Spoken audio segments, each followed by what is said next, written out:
L'imitation de Jésus-Christ.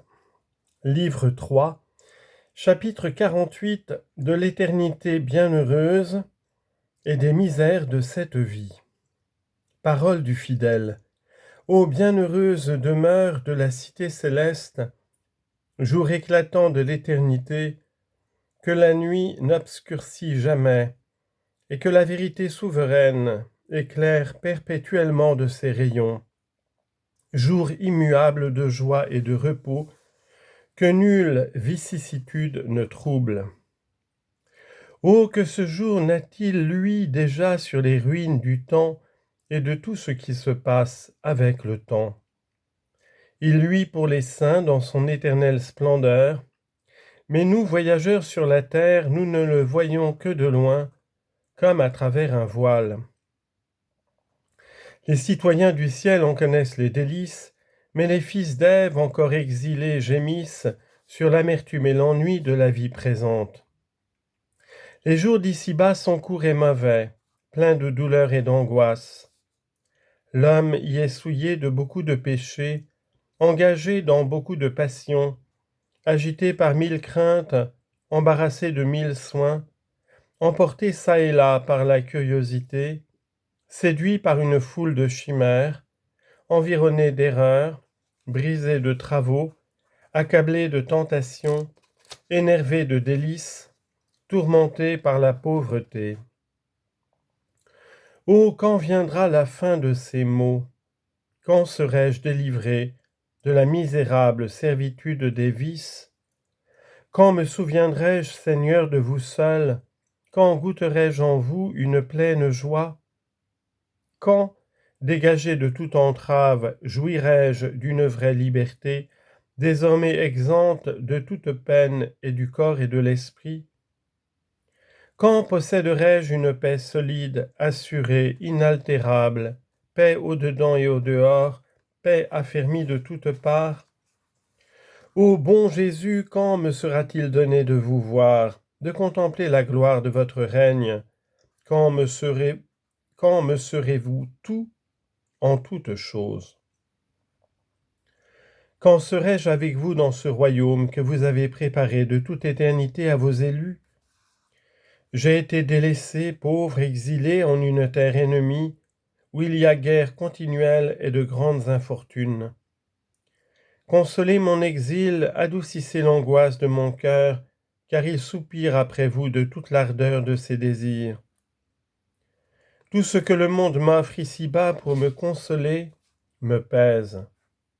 Je voudrais m'unir intimement à vous, et je ne puis atteindre à cette union ineffable.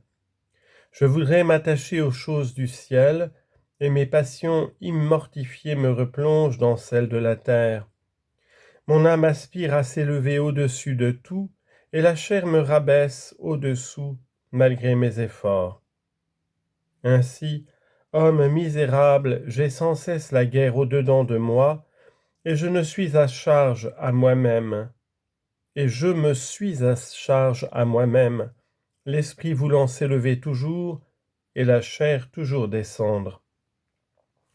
Ô combien je souffre en moi, lorsque méditant les choses du ciel, celles de la terre viennent en foule se présenter à ma pensée durant la prière.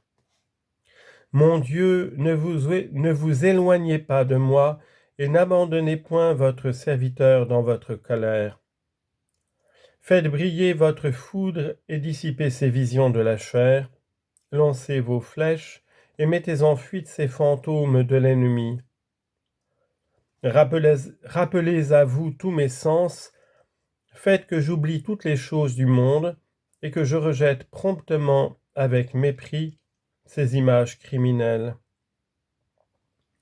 Éternelle vérité, prêtez-moi votre secours afin que nulle chose vaine ne me touche. Venez en moi, céleste douceur, et que tout ce qui n'est pas pur s'évanouisse devant vous. Pardonnez-moi aussi à user de miséricorde toutes les fois que dans la prière je m'occupe d'autre chose que de vous. Car je confesse sincèrement que la distraction m'est habituelle. Dans le mouvement ou dans le repos, bien souvent, je ne suis point où est mon corps, mais plutôt où mon esprit m'emporte. Je suis là où est ma pensée est d'ordinaire où est ce que j'aime.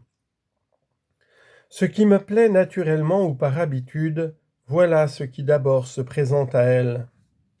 Et c'est pour cela, ô vérité, que vous avez dit expressément, où est votre trésor, là est aussi votre cœur. Si j'aime le ciel, je pense volontiers aux choses du ciel. Si j'aime le monde, je me réjouis des prospérités du monde, et je m'attriste de ses adversités. Si j'aime la chair, je me représente souvent ce qui est de la chair. Si j'aime l'esprit, ma joie est de penser aux choses spirituelles. Car il est doux de parler et d'entendre parler de tout ce que j'aime, et j'en emporte avec moi le souvenir en ma retraite. Mais heureux l'homme, ô mon Dieu, qui à cause de vous bannit de son cœur toutes les créatures, qui fait violence à la nature, et crucifie par la ferveur de l'esprit les convoitises de la chair, afin de vous offrir du fond d'une conscience où règne la paix, une prière pure, et que dégagé au-dedans et au-dehors de tout ce qui est terrestre, il puisse se mêler au cœur des anges.